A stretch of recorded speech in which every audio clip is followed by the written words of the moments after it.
लगन से होनी चाहिए, तब ज्ञान में शुद्धता का विश्वास होता है। अच्छा भाई, तो इस पूरे सृष्टि प्रकरण में एक बात समझ में आई कि एक तो सारी सृष्टि में स्थूल सत्ता है,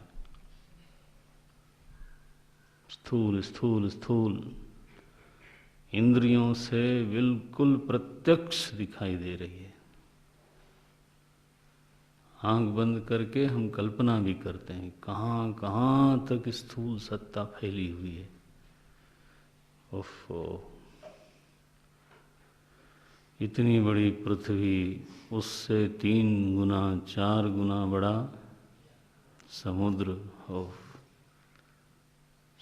समुद्र के भीतर एक बार जाने का मौका मिला तो उससे तो परिचय नहीं है, बड़ा ही भयानक लगता है महाराज फिर सप्तावरण बोलते हैं, भागवत जी में कहा गया सप्तावरण। आप क्या बोलते हो? पर्यावरण। पर्यावरण शब्द समझते हो? आवरण, परितः आवरण, पृथ्वी के ऊपर जल का आवरण है ना, इसको बोलते हैं पर्यावरण लोग बोलते होंगे पता नहीं कितना समझते हैं पृथ्वी के ऊपर जल का आवरण है, चारों तरफ ही नहीं, ह्यूमिडिटी के रूप में आपके आसपास जल है।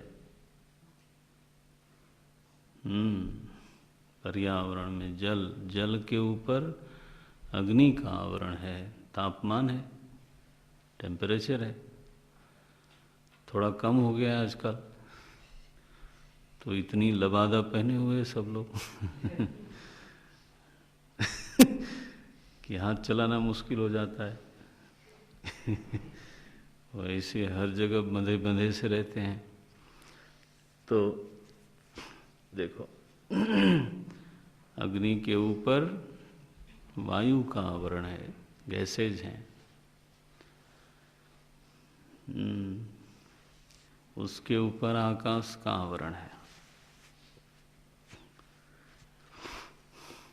उसके ऊपर नारायण, अब आगे नहीं बोलते, इतना काफी है फिर बताएंगे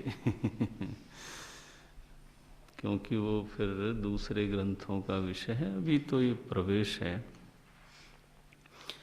तो एक स्थूल सृष्टि कहाँ कहाँ तक बोलते हैं, सोलर सिस्टम में एक हमारी पृथ्वी है, सौरमंडल में, और इस अनंत गगन में ऐसे कितने सोलर सिस्टम हैं? बोले अनंत हैं।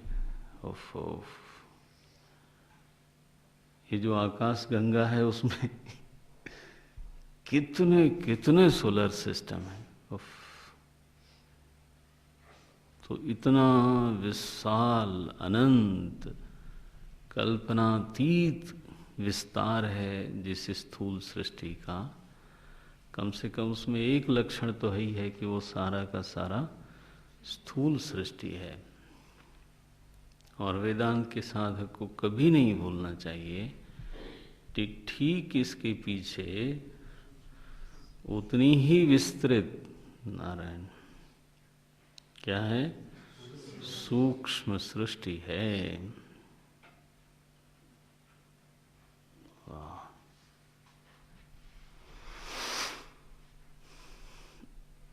और फिर उसके भी पीछे एक कारण सृष्टि है स्थूल रूप से भी मैं इस पूरे ब्रह्मांड का एक हिस्सा हूँ, सूक्ष्म रूप से भी मैं इस ब्रह्मांड का एक हिस्सा हूँ, कारण रूप से भी।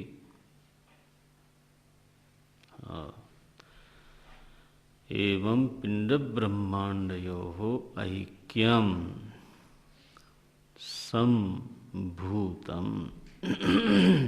अब ये सिद्धांत हो गया। सिद्धांत में फिर जो उपदेश प्रकट होता है ना, वो विलक्षण होता है। उपदेश तो यहाँ वैसा प्रसंग नहीं है, लेकिन हमारा जो धर्मशास्त्र है वो फिर इन्हीं सिद्धांतों पर टिकता है, बनता है। देखो, अंग का काम होता है अंगी की सेवा करना।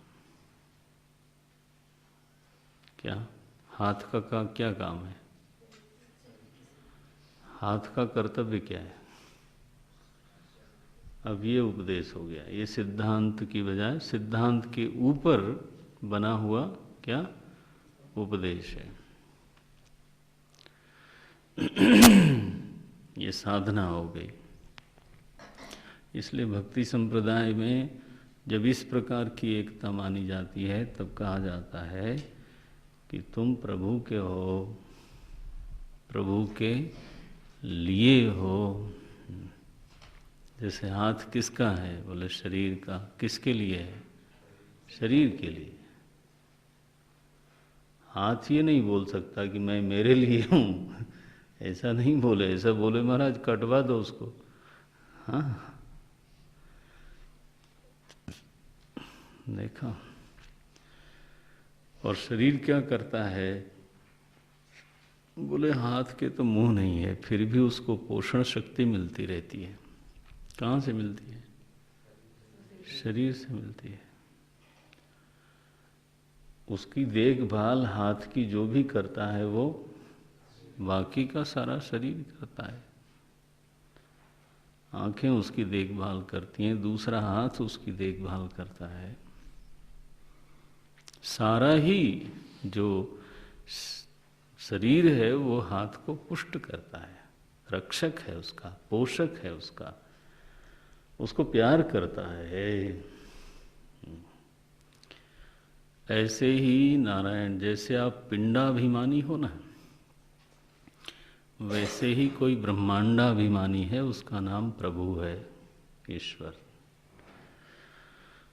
आप उसके हो, उसके लिए हो, ये अगर भाव बना लो तो उस भाव के पीछे पीछे ये भाव भी बनी जाएगा कि फिर मेरा पोषण, रक्षण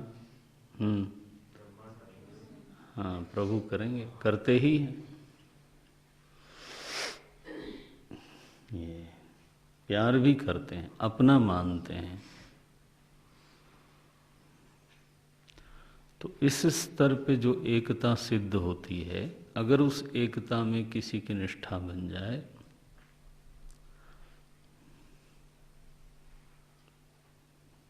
फिर से ध्यान दो, इस स्तर पे जो एकता सिद्ध होती है और इस एकता में अगर किसी की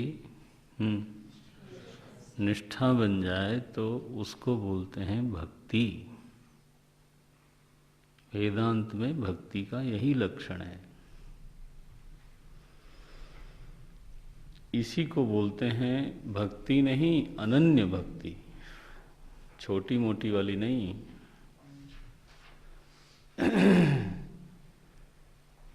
हनुमान जी से भगवान ने कहा कि हनुमान जी सुनो, अनन्य भक्ति क्या होती है। सो अनन्य, लिख लो इस दोहे को। सो अनन्य जाके असी मति न टरई। सो अनन्य जाके असी मति न टरई हनुमंत। मैं सेवक सचराचर रूप स्वामी भगवंत।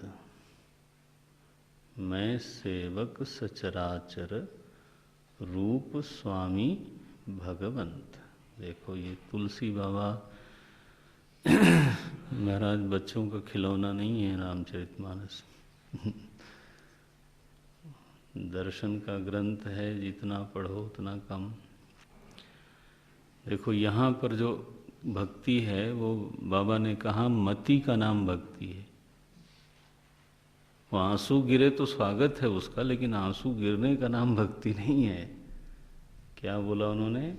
सो अनन्य जाके असी मति न टरई। जो अविचल समझ है, अविचल प्रमा है, कौन सी प्रमा? ये पिंड ब्रह्मांड यो ऐक्यम। जो निष्ठा है इस प्रमा में, माने ये समझ बिल्कुल अचल हो गई भीतर। क्या? कि मैं तो एक हिस्सा हूँ, प्रभु का अंग हूँ, उन्हीं के लिए हूँ, उन्हीं से हूँ। और वो क्या है? बोले वो समष्टि रूप में हमारा पोषण, रक्षण, प्यार, अनुग्रह सब वही करते हैं। चौपाई क्या बनी? मैं सेवक। साधक अपने को क्या बोल रहा है?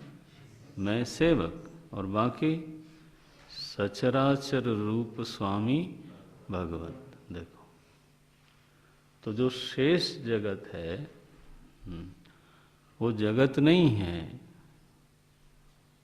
वो प्रभु का रूप है।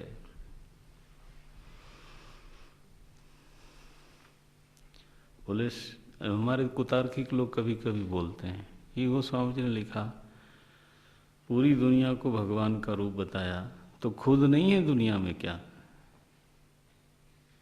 तो उन अपने को भी भगवान का रूप बोलना चाहिए था। बोले तुम्हारे जैसे बुद्धिमान नहीं थे ना, इसलिए क्योंकि तुम ज्यादा बुद्धिमान हो। जो पिंडाभिमानी है वो ब्रह्मांड का अपने को क्या मानेगा? हिस्सा ही मानेगा। वो ठीक है कि वो ब्रह्मांड रूप है, लेकिन अपने को कैसे बोले? वो तो क्या बोलेगा वो कि मैं इस पूरे ब्रह्मांड का हिस्सा हूं, अंग हूं। और जो अंग होगा वो किसके लिए होगा? अंगी के लिए होगा। ये उंगली किसके लिए है? अपने लिए थोड़ो है। ये आंख तो अब ज्यादा समझदार होते हैं लोग तो।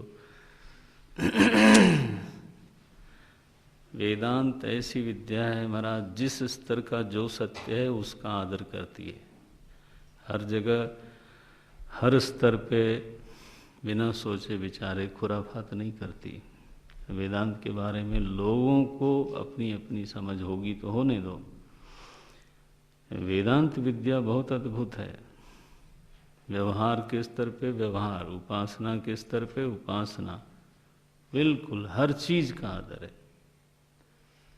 वेदांत विद्या ऐसी है जो ट्रक ड्राइवर जब स्टीयरिंग को प्रणाम करता है तो वेदांत विद्या उसको भी समझती है और उसका सम्मान करती है। बोले ये क्या मूर्खता है, लोहे को प्रणाम कर, तुम मूर्ख हो। वो सही है। अगर ये सारी बातें वेदांत के विद्यार्थी को सुसंगत न लग जाएं तब तक उसकी पढ़ाई नहीं हुई।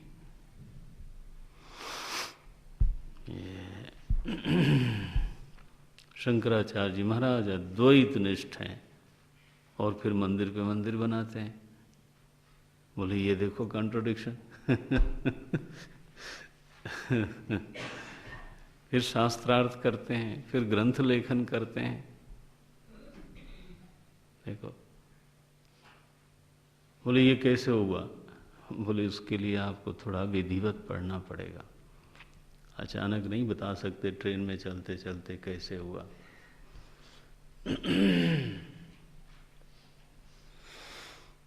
एवं पिंड ब्रह्मांड, मैंने कहा ना, इसी प्रमा का नाम क्या है? भक्ति है, अनन्य भक्ति है। और ये गोस्वामी जी से पुष्ट होता है। माने ये गोस्वामी जी के उदाहरण दोहे को बोल के मैंने बताया कि ये भक्त ने कहा है। वेदांती लोग बोले तो लोगों को लगता है ये तो भक्त होते नहीं, भक्ति का सारा ठेका तो दूसरे लोगों ने ले रखा है। तो ये ना ना ना, गोस्वामी जी ने लिखा मति भक्ति है।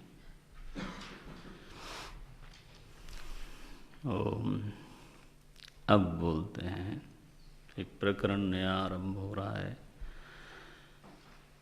इस एकता से गहरी एकता का वर्णन होने जा रहा है। इस एकता को आप चाहें तो लिख लें, समझ लें। इस एकता को हम बोलते हैं औपाधिक स्तर पर एकता। औपाधिक एकता। और अब जिस एकता का निरूपण करने जा रहे हैं भगवान भाष्यकार, उस एकता को बोलते हैं स्वरूप की एकता। औपाधिक नहीं, किसकी? स्वरूप की एकता, तात्विक एकता।